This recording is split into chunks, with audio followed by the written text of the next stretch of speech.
They also didn't rule out a missile test in the near future to send a strong message to American forces currently deployed in the region.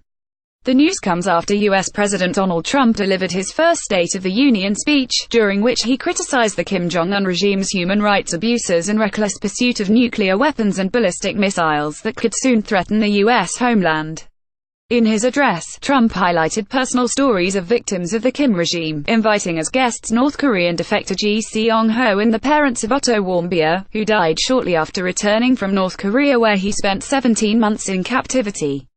Winter Olympics woesThe inter-Korean talks which led to the North's decision to participate in the Winter OIympics had been hailed as a breakthrough that could ease escalating tensions on the Korean Peninsula. However, the process has not been smooth.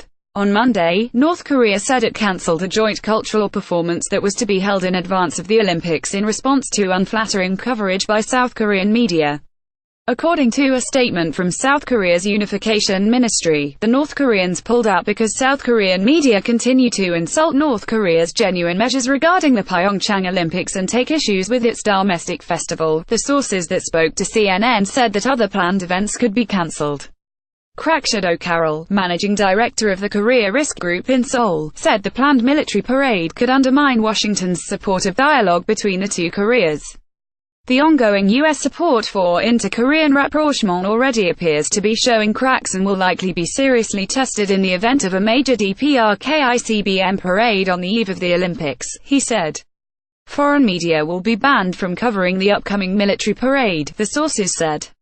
This is a dramatic change from last year, when many global news organizations were invited to cover a military parade in April that saw Pyongyang unveil new long-range missiles.